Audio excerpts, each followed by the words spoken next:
Hello, and welcome to Just Say English.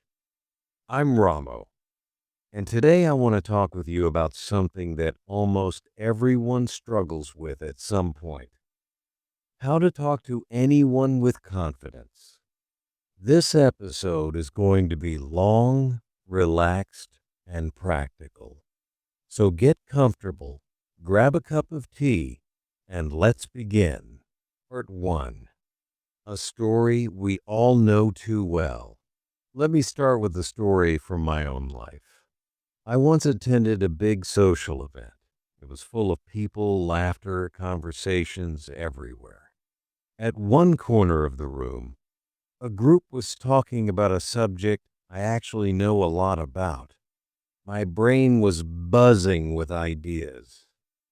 I thought, this is my moment. I have so much to share.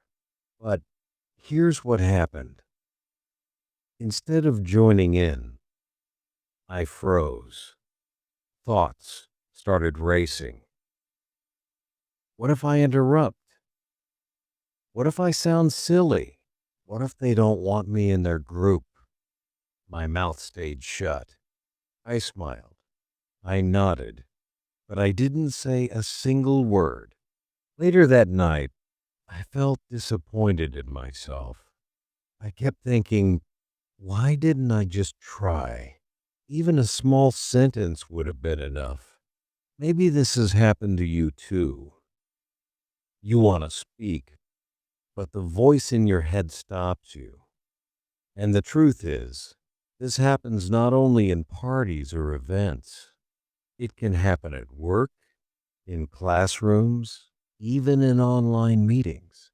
Confidence feels like this magical power that some people have and others don't. But here's the good news. Confidence is not magic.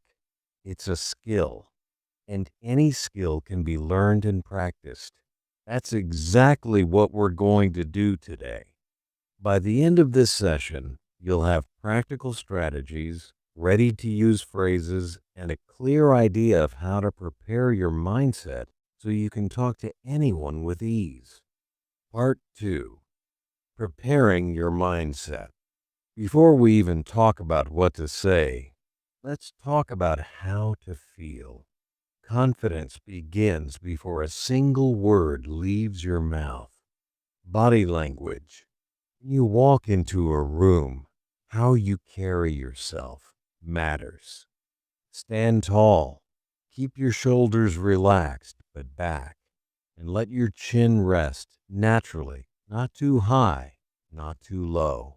This physical position already sends a signal to your brain. I am strong. I am ready. And then, of course, there's the smile. Not a forced one, but a genuine, friendly smile. A smile is like an open door. It tells people, you can approach me. I'm friendly. I'm safe to talk to. When you finally speak, keep your voice clear. Not too loud, not too quiet. Imagine you're speaking to a friend across a table. That's the energy you want. Shifting negative thoughts. Now let's deal with that little voice in your head. The one that says, what if they laugh at me? What if I say something stupid? Instead of letting those thoughts control you, flip them. Change, what if I make a mistake? Into, if I make a mistake, it's a learning moment. Change, what if I interrupt? Into, I can politely join and try again if I miss the flow. This shift might seem small, but it makes a huge difference. Because when you focus only on possible failures, you paralyze yourself. But when you remind yourself that mistakes are normal, you give yourself permission to try. Building the habit. Think of confidence like a muscle. The more you use it, the stronger it becomes. You don't go to the gym once and expect big muscles. you train regularly. Conversations are the same. The more small interactions you have, the easier the big ones become. Part 3. How to start conversations. Now let's move into the practical part. Starting a conversation. This is where most people get stuck. Small talk as your best friend. Many people dislike small talk, but it's actually the safest and easiest way to begin. Small talk isn't meaningless. It's a bridge. It takes you from strangers to acquaintances, and from acquaintances to friends. A simple observation can open the door. For example, at an event with food, "This dish is really good, isn't it?" While waiting in a line, "It's moving slowly today." Outside, "The weather is beautiful, isn't it?" These sentences are simple, but they work because both of you share the same situation. Open-ended questions. The next tool is open-ended questions. These are questions that can't be answered with just yes or no. They invite the other person to talk more. Examples at a gathering. How do you know the host? At work. What part of this project do you enjoy the most? If you see someone with a book, what's it about?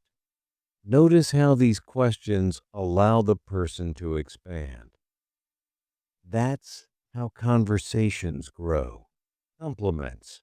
Compliments are powerful when they're genuine and specific. Don't just say, "You look nice." Instead, "I love your shoes. Where did you get them? That point you made earlier was really interesting." A compliment makes the other person feel valued, and it gives them an easy way to respond.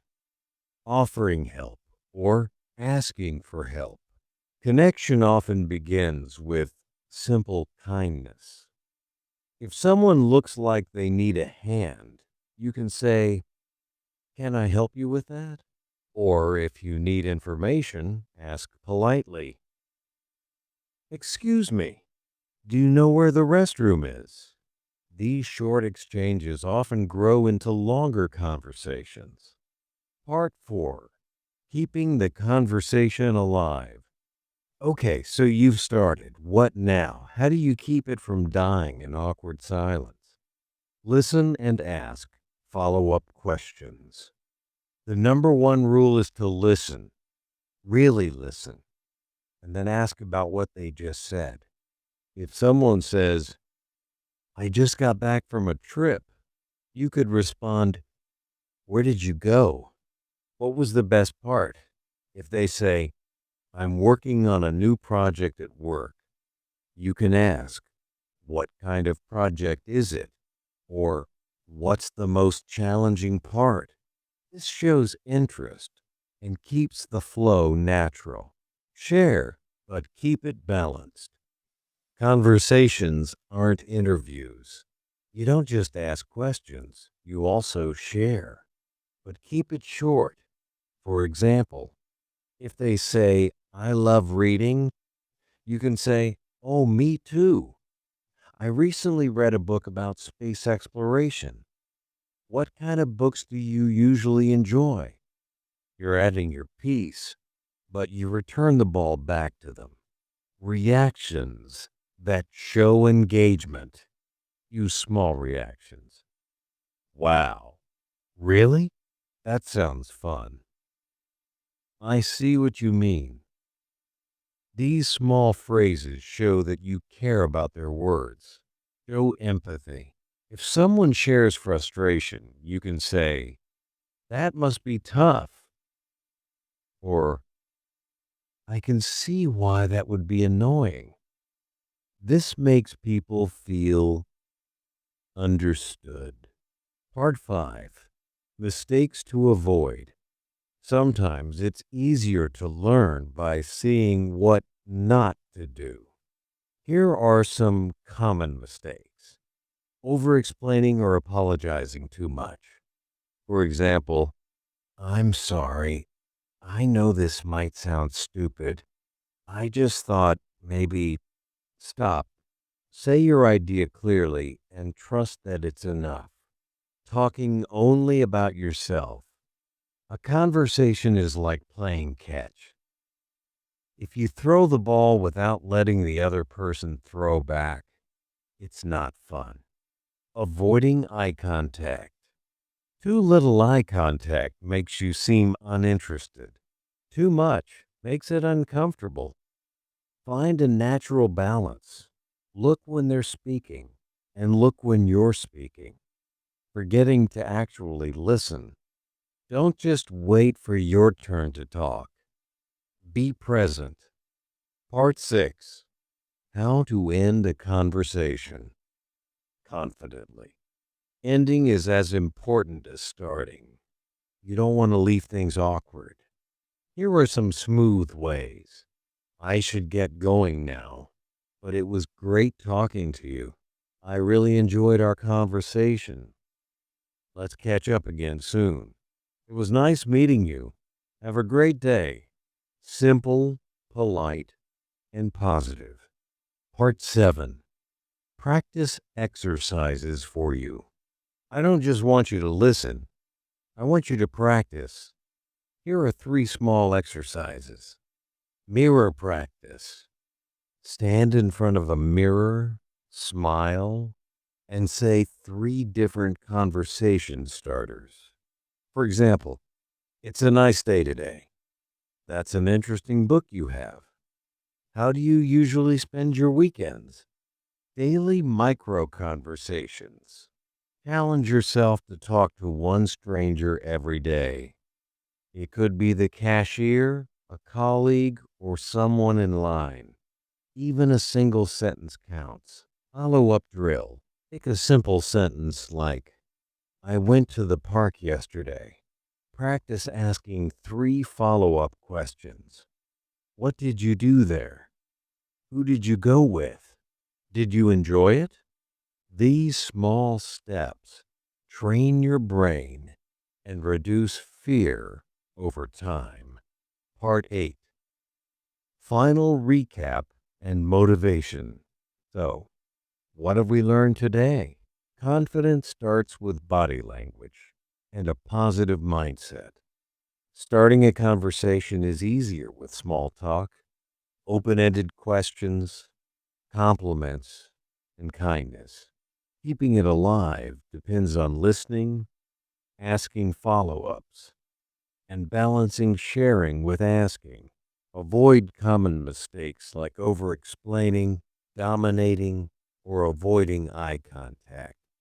End conversations politely with appreciation and a clear exit. And finally, practice, practice, practice. Confidence is not natural. It's built step by step. Remember this. Every conversation is an opportunity. Don't wait for the perfect moment. Don't let fear of mistakes hold you back. People are usually much kinder and more welcoming than your inner voice tells you. So next time you're at a gathering, in a meeting, or just standing in line, take a breath, smile, and say something. Even small words can open big doors.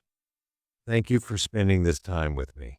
I'm Ramo, and this was Just Say English. If you found this helpful, tell me in the comments, which tip are you going to try first? And don't forget to subscribe to Just Say English for more practical lessons to help you improve your English and your confidence. Until next time, keep practicing, keep growing, and take care.